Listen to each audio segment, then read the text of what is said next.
So with the Obama administration, do they come to Faith in Public Life for advice? Do they cherry pick some of your most talented people? What is the nature of the relation between you and the Obama administration? There is a lot of engagement. There is, if you need something, which is basically needing something means you have a question and you'd like more information about something that's going on that's relevant to the faith community, they're incredibly responsive.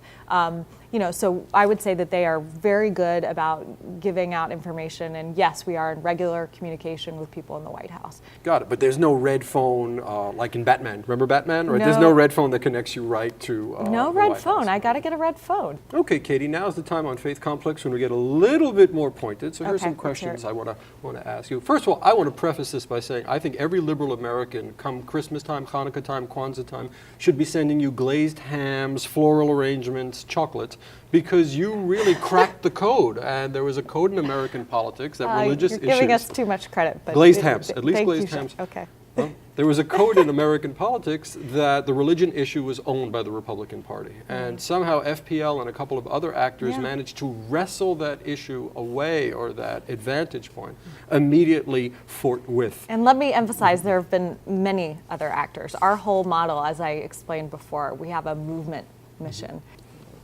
But, Yes. now we get to the but. Okay, let's hear it. The term faith is a very, very vague and ambiguous term, is it Sure. not? To say that you want to bring faith into the public sphere is to bring hundreds, if not thousands, of varieties of American religion into a very crammed and contested space.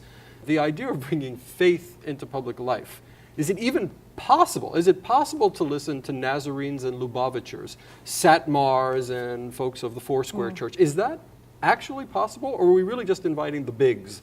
Liberal Protestants, conservative evangelicals, Catholics, Jews, smattering of Mormons, e basta così, as they say in Italian. So how much faith can you take before the whole thing starts to crumble under its own weight? Well, Jacques, I think that faith is in public life no matter what faith in public life does or doesn't do. Faith is a part of the fabric of who we are. It impacts people's worldviews. Our concern is what kind of role is faith going to play in public life, not whether or not it's going to play a role. Hey, what was wrong with faith in private life? We had a pretty good run there. I mean, when you compare the United States to other countries in terms of religious freedom, in terms of religious persecution, I don't know, you kind of want to open up the Pandora's box and bring it into Jacques, public I life? don't think we ever just had faith in private life. I think we've always had faith in private life, and we'll continue to, and that's a good thing, and we've always had faith in public life, and we'll continue to. The question is, what kind of faith do we have in public life? Is it going to be a divisive, narrow one, or is everyone going to be invited? The problem with you is that you're friendly, you're intelligent, you're trustworthy. I want to trust you, but there's this negative secular bone in my body Sure. that wants to not trust you, as I'm sure many... Come along with me, Jacques. Come along with you? Yes. Take the leap of faith in public life? I've got to tell you, I mean, again and again, I've taken the leap myself. I mean, I am a person of faith, obviously. But my faith has been challenged as I have done this work. When you bring faith into the mix, and this is this common factor that unites so many people of different faiths even, and within the same faiths who have disagreements too, it's a powerful force. And so that's what I've been excited about again and again. All right, so what do you say to those high Jeffersonians out there that want absolutely no faith in public life whatsoever?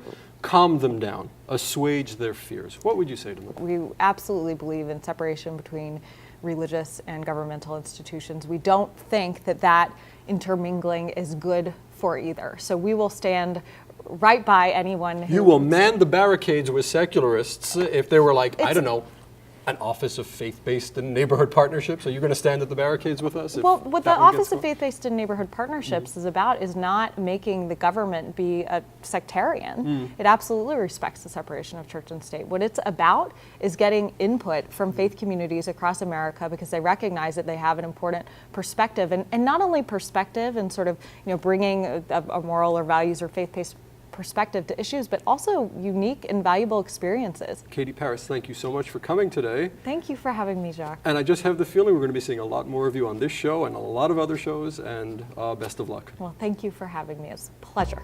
Thank you. Well, it's been a great season of Faith Complex. We're going to break for the summer, July, August, and we'll see you guys in the fall, and I'm going to drink this water. Bye-bye. There we go. Good?